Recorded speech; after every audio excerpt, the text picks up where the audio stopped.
Olá, amigas e amigos, estamos de volta em mais um Podercast, o primeiro e único programa de entrevista na TV paraense, transmitido tanto na TV quanto em todas as plataformas da internet, sobretudo nas redes sociais do portal Estado do Pará Online, o terceiro mais acessado entre os paraenses. Estamos aqui hoje com um convidado especial, o professor Vladimir Araújo.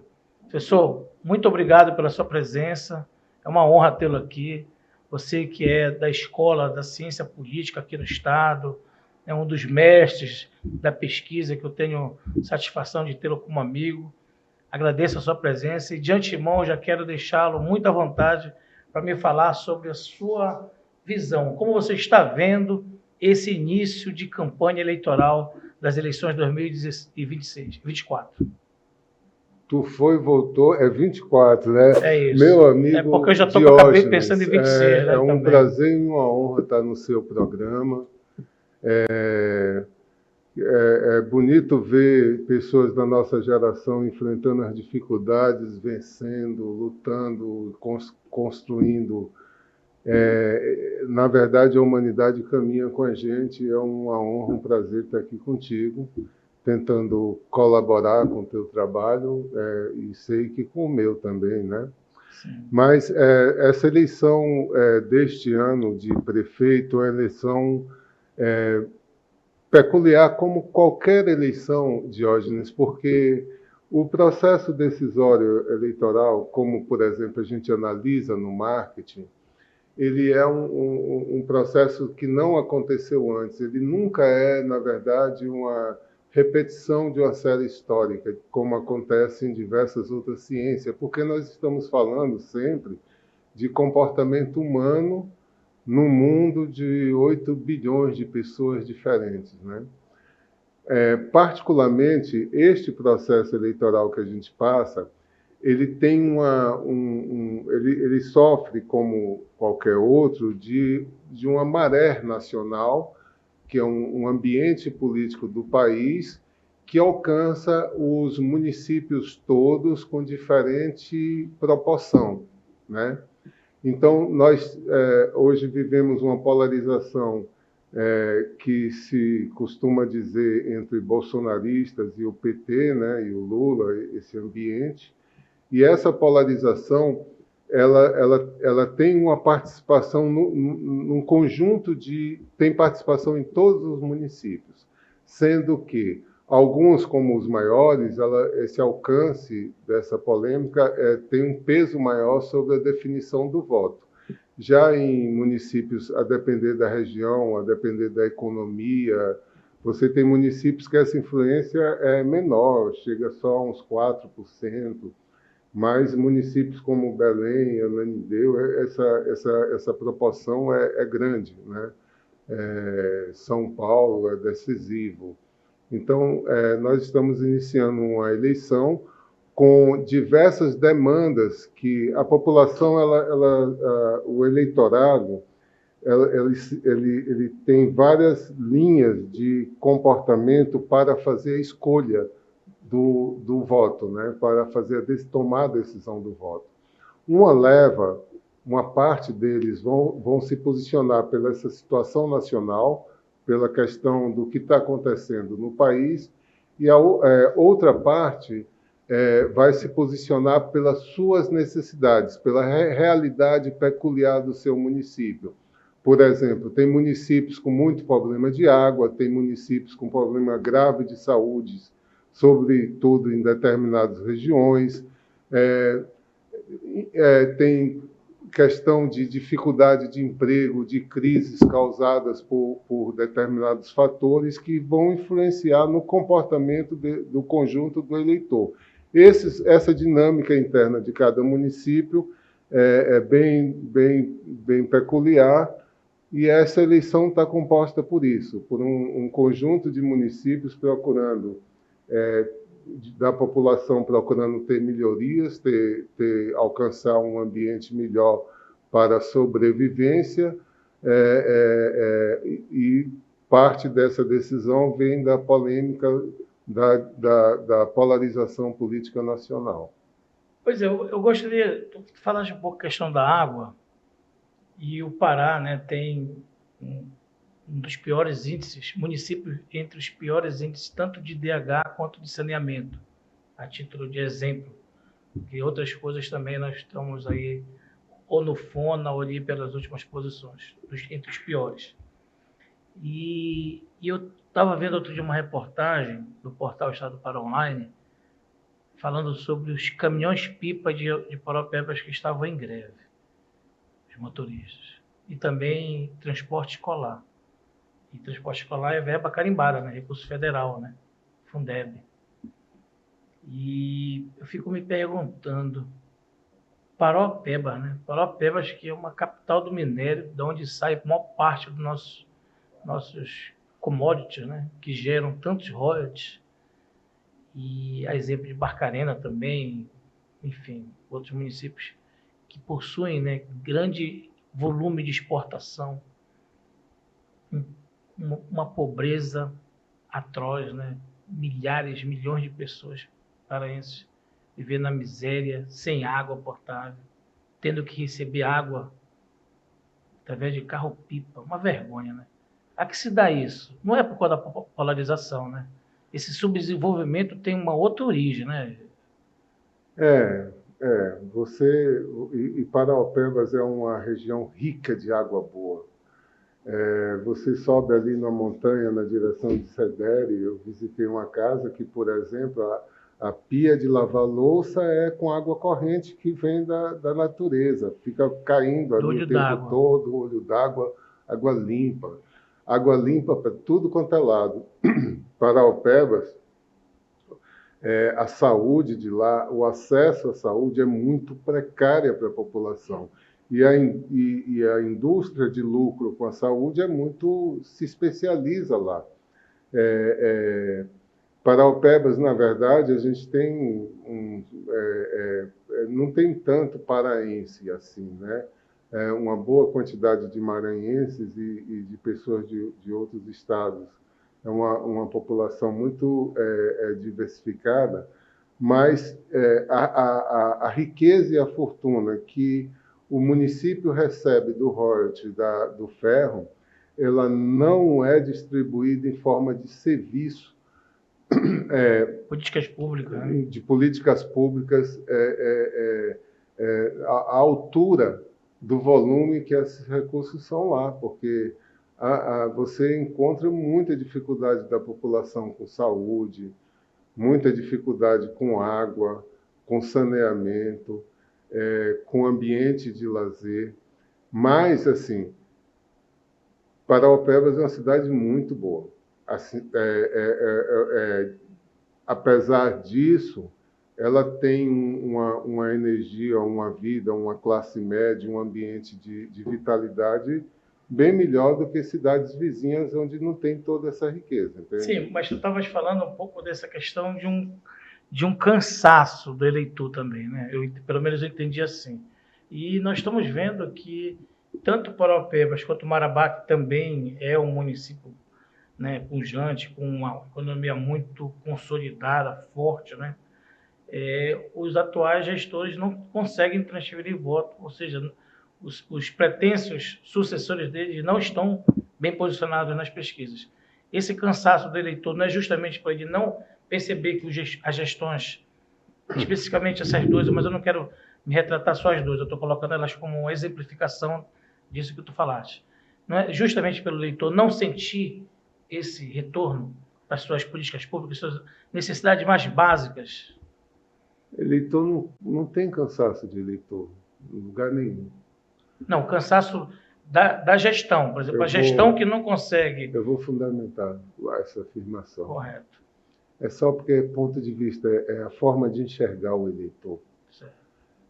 Existe uma tendência de ver o eleitor sob certa mecânica que não condiz ao fato. Eleitor não tem cansaço.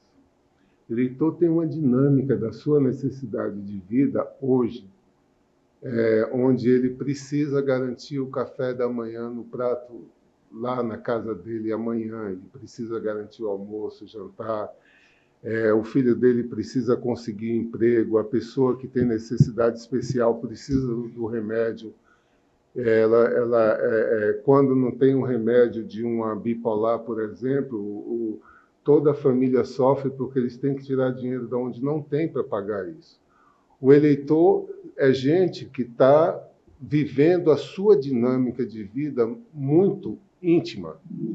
Ele não está olhando se aconteceu isso no passado, ele está muito de foco para fazer e se relacionar com o mundo real, com o presente, com o mundo real, da melhor forma possível para poder conseguir um ambiente mais favorável para a sua sobrevivência. Então, não tem um cansaço, tem a percepção de que alguma coisa pode vir ao seu encontro ou de que aquilo é a mesmice.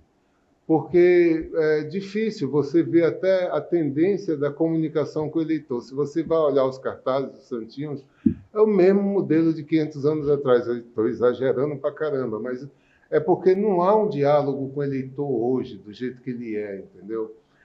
E quando essa falta de diálogo ocorre, começa a se achar que o eleitor está cansado disso ou aquilo, mas não é assim. É só você cutucar o eleitor com uma coisa consistente, com questões relevantes, que tu vai ver o brilho nos olhos, tu vai ver a movimentação dele. E ele se movimenta mesmo quando ele percebe que tem uma candidatura, uma proposta que vá de encontro ao que ele defende, aos seus ao anseios. que ele precisa. E ele se sente motivado em participar da festa da democracia.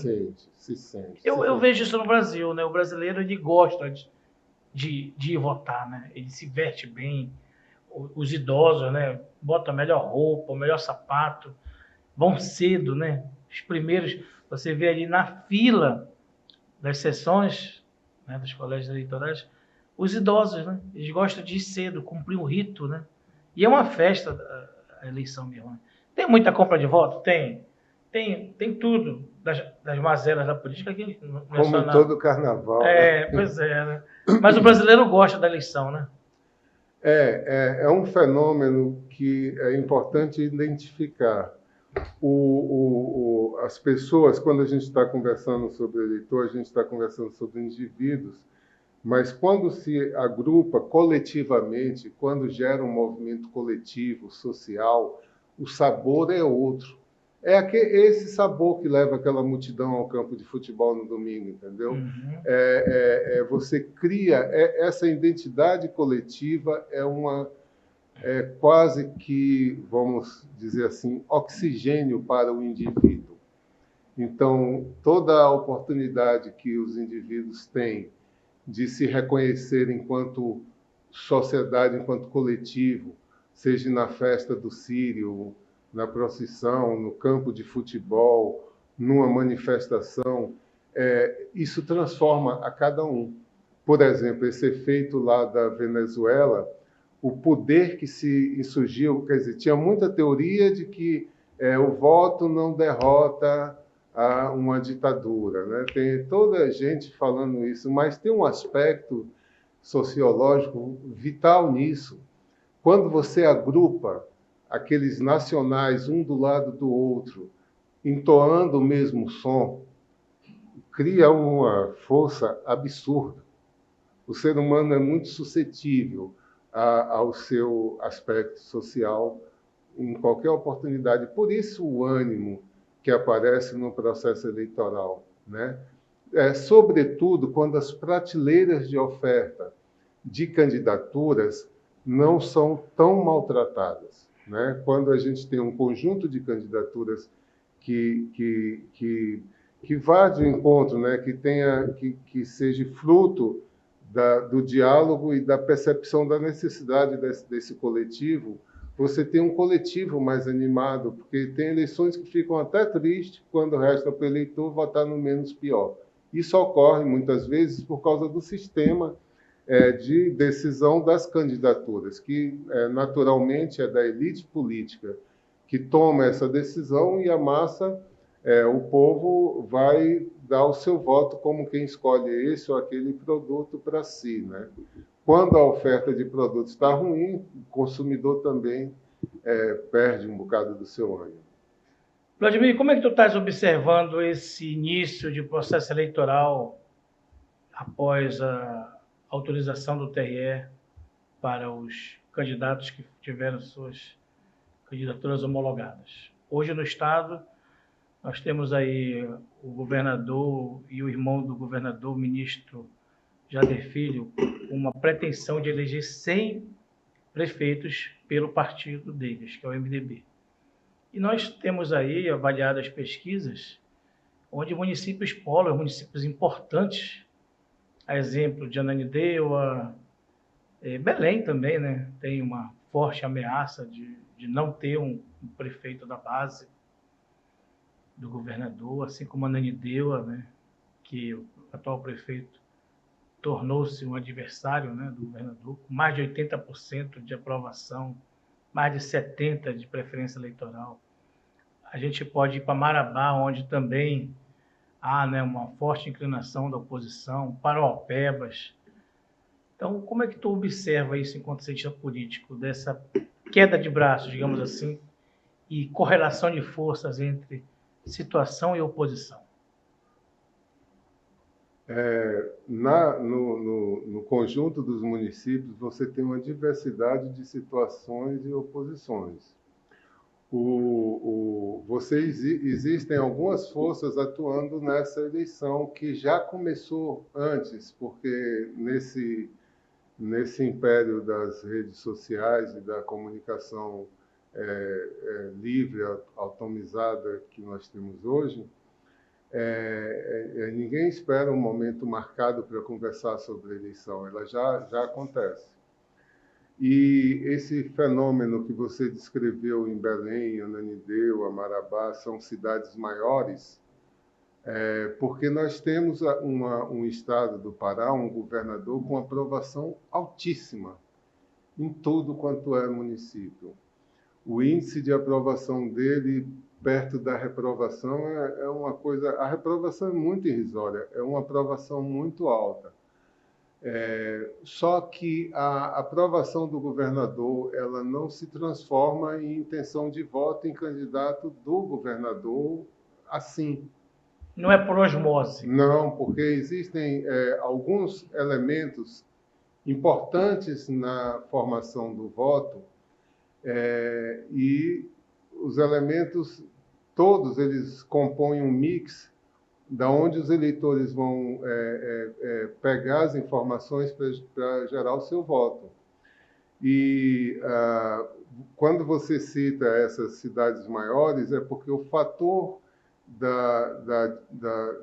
o fator nacional a polarização nacional entre os lulistas e os bolsonaristas, direita e esquerda, essa polarização nacional, ela está tendo grande influência, uma grande maré nacional. Contaminação, digamos assim. Isso. Sobretudo dos maiores municípios no Brasil até os menores, e se aplica ao estado do Pará. O Bolsonaro veio ao estado, né, mês passado, visitou municípios. Eu esqueci de falar de Santarém, onde o JK do Povão... mas quando você falou, eu lembrei. Sim, também, claro. Santarém, ao falar da influência nacional na decisão do voto. Correto. No mesmo ambiente que o governador tem uma aprovação altíssima. Essa influência nacional ela vai ter mais peso nos municípios maiores e menos nos menores, onde a dinâmica local dos municípios vai ter uma determinação mais importante para a tomada de decisão. É como se o eleitor lá distante percebesse que o posto de saúde dele, ou a rua, ou a limpeza da rua dele, ou a água da sua casa, fosse ter pouca importância diante dos quadros dos acontecimentos nacionais. Nos municípios menores existe um pouco mais disso. O voto do governador ele acontece por uma simpatia, por uma percepção, por exemplo, ele foi bom com a segurança, ele é bom com o negócio da paz. De que é trabalhador, acorda cedo, né? Ele faz várias coisas positivas mesmo, e tem uma imagem positiva, mas a imagem do governador vai ter mais peso em municípios menores e que a população perceba que a dinâmica das coisas acontecerem no município tem uma certa dependência maior do governo do Estado. Então, neste ambiente de municípios menores, esse perfil do governador vai gerar, tende a gerar incidir, influenciar em um comportamento, às vezes, decisivo na massa dos eleitores. É mais ou menos essas duas linhas de condutas que está colocado aqui sobre nossa realidade. Mas, junto com isso, né, existe um momento de carestia, existe um momento de dificuldades e as pessoas vão buscar na ponta do lápis, né, fazendo seus cálculos, qual a melhor opção para cada um em cada lugar, né? Como eu te disse, os fatores nacionais, a relevante aprovação do governador, os fatores da economia, diversos fatores vão influenciar no processo eleitoral, mas ele influencia os eleitores dos lugares alcança os eleitores de forma diferente nos diferentes lugares, né? Por exemplo, a gente não está tendo ainda, nesta eleição, uma influência maior religiosa, né? Você tem um certo equilíbrio entre a intenção de voto existente média dos candidatos e a religião dos votantes. Enfim, esses fatores funcionam assim. A eleição começou, em alguns lugares o eleitor não conseguiu ainda perceber qual é o caminho, mas vai perceber, e não está definida a eleição. Não está definida a eleição praticamente em muitos dos lugares, em alguns lugares já fecharam mesmo. Porque não é porque a pessoa, o candidato está muito à frente, é porque todas as condições do eleitor estão estabelecidas para ter fechado aquela posição, né? Mas tem questões onde candidatos estão à frente ou atrás, mas que os eleitores ainda não se sentem saciados com o processo decisório que eles conseguiram alcançar até aqui. Então, para estes, o debate político, a forma com que os candidatos vão se posicionar diante do mundo real, onde eles vivem, vai sim, pode sim provocar fortes movimentações em preferências de voto. E a capital? Qual é a tua opinião sobre a capital? Hoje nós tivemos um estudo realizado a partir do resultado de 4 pesquisas. Uma do Instituto Paraná, outra do Instituto Doxa, Acertar e um outro Instituto Iveiga. Todos 4, eles, de certa forma, eles se encontram na margem de erro, os 5, né? Mas teve um outro instituto que agora já colocou o Edmilson mais lá encostado na dianteira, sendo que para esses outros aqui ele está mais... Eu não acredito que o Edmilson esteja encostado na dianteira, não. Não faz sentido. Como eu disse, a liderança do Éder Mauro no processo eleitoral agora é compatível com a questão da movimentação nacional em torno da percepção do bolsonarismo. Porque o Éder Mauro nem faz campanha, nem começou praticamente campanha. Né? Assim como em São Paulo. Quer dizer, São Paulo você tinha há pouco tempo um favoritismo imenso para um candidato que hoje já tem a certeza de que não ganha nem bombom na porta de escola. Mas então, esse peso da influência da situação nacional já se faz sentir em Belém. Você tem, fora desse peso, a articulação de alternativas, né? Aí você tem a alternativa da transferência do brilho do governador para uma candidatura, no sentido de fazê-la frente a esse peso.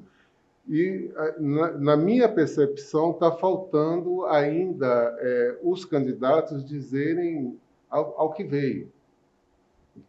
independente de serem candidatos do governador, de serem candidatos da bolsonarista, independente das outras, a gente não teve nenhum candidato em Belém apertando o dedo na ferida, mostrando caminhos. Não teve ninguém se posicionando sobre esse negócio de BRT, 10 anos de engarrafamento, com até motoqueiro sendo agredido porque subiu em cima dele. A cidade é toda uma geração vivendo, atrasando compromissos em cima de coisas que não acontecem, né? Ninguém falou disso ainda, entende? Ninguém foi relevante ainda sobre as questões que se vivem em Belém. As pessoas falam superficialmente de coisas, de COP, disso, daquilo, mas não tem um diálogo ainda efetivo com o belenense. Esse diálogo, o belenense ainda não aconteceu. O processo eleitoral pode revelar isso. O que a gente tem nesse momento é o reflexo desses outros elementos que compõem o voto, que é o elemento nacional, que é o elemento do peso do governador, que é o elemento da rejeição do prefeito. São fatores que estão determinando os posicionamentos eleitorais do momento, né? Mas o debate eleitoral, o diálogo que vem entre o que é que essas pessoas têm a dizer, vai ser fundamental para o que vai ser o resultado dessa eleição ainda. Essa eleição, na minha percepção, depende completamente desse diálogo que ainda vai acontecer, que até agora está escondido atrás dessas forças outras, né, que está compondo o resultado do cenário atual. Você citou São Paulo, né? E acha que veio atualmente também a realização do debate realizado lá pela Band. Aqui na capital parece, provavelmente nós não teremos debate, porque os veículos de imprensa alegam que 9 candidatos é muito candidato para realizar um debate.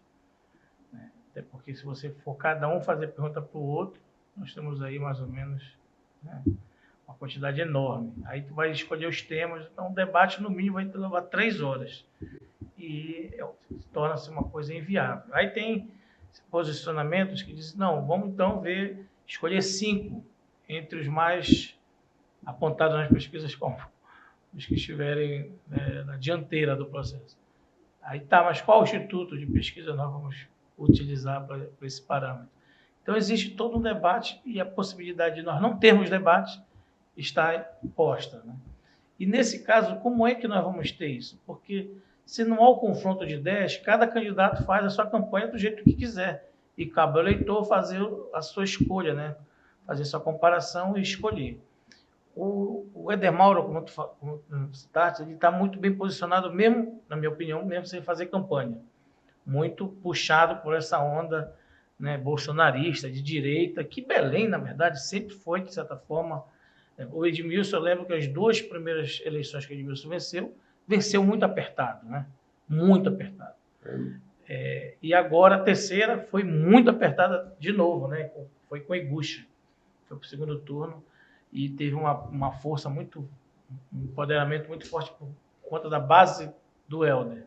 O Helder se vestiu de lilás junto com a esposa, né? Escolhido do PSOL. Foi votar, dando um claro direcionamento de quem ele gostaria que fosse eleito naquele segundo turno. E logo em seguida nós vimos aí uma desidratação do Edmilson enquanto liderança política, né? Com o governador assumindo a prefeitura da cidade. Para nós encerrarmos essa tua participação aqui, e obviamente que eu vou te querer aqui outras vezes, eu queria que tu comentasse sobre isso, esse caso específico de Belém. Na verdade, Belém já chegou a ter uma massa de voto do PT, especificamente bem alta, que ultrapassava 35% em diversas vezes que o Veritat mediu. Essa massa de voto petistas em Belém, ela foi dizimada com o resultado do governo da Ana Júlia. Houve uma quebra dessa votação petista em Belém, a partir do governo da Ana Júlia. Essa questão de não ter debate, eu acho que essa explicação não é fato. O fato é o seguinte: o podcast do Diógenes pode chamar os candidatos e realizar o debate. Pronto. O que tem no momento são candidaturas retraídas, abraçadas com os seus pontos fortes externos, como o Bolsonaro, como o governador, né? Como uma estrutura partidária. Tá todo mundo, você não tem candidatos brigando pelas questões que dizem respeito e que mobilizam o belenense. Isso para mim, eu que estudo pesquisa qualitativa, que estudo comportamento, que enxergo o eleitor, que tenho uma das minhas tarefas enxergar a realidade a partir do olho do público, daquele público, do eleitor, né? Eu que tenho esse exercício, né? É muito percebível, é muito claramente que, por exemplo, no Marajó, há uma tendência das decisões nas câmaras municipais ou nos partidos serem decisões que digam respeito a um debate constituído com pessoas que vivem em terra firme. A metade da população é ribeirinha e eles não têm uma participação no debate porque eles são dispersos. Então, a classe política é como se ela estivesse aqui um pouco desassociada de entender o que é que está se passando para quem mora lá no Jurunas, para quem está atravessando a Almirante Barroso todo dia, para quem está dentro do ônibus ou para quem está caminhando numa bicicleta. A falta de conexão com essas pessoas, a falta de vamos supor, indignação com problemas, proposições de soluções, essa falta da relevância do conteúdo da candidatura talvez seja o principal inibidor dos debates, porque você não está tendo expoentes, pelo menos até o momento, de maior relevância. Olha, o nosso tempo realmente, né, é uma coisa, os poetas já diziam, né? O tempo não para e, no entanto, ele nunca envelhece, fazendo alusão a dois grandes poetas brasileiros.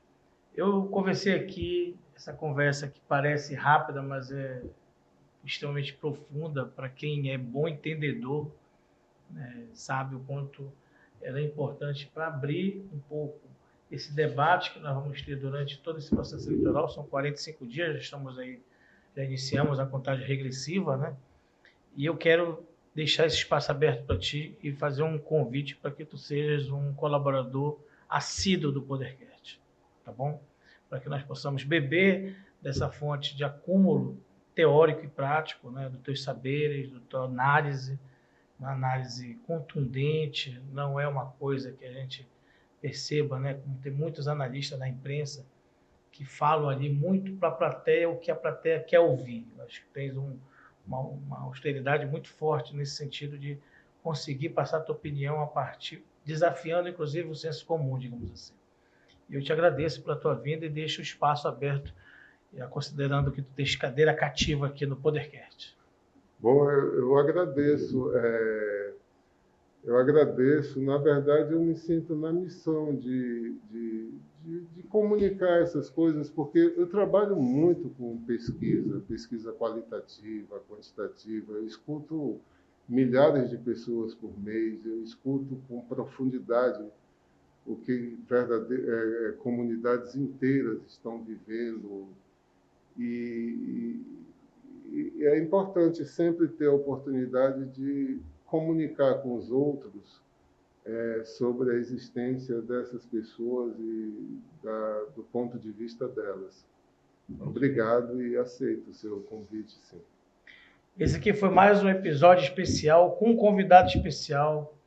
O professor Vladimir Araújo esteve aqui conosco gravando esse programa para exibi-lo aí na TVC, canal 9.1, de segunda a sexta, das 19 às 20 horas, com reprise de meia-noite a 1 e de sábado e domingo de 9 às 10.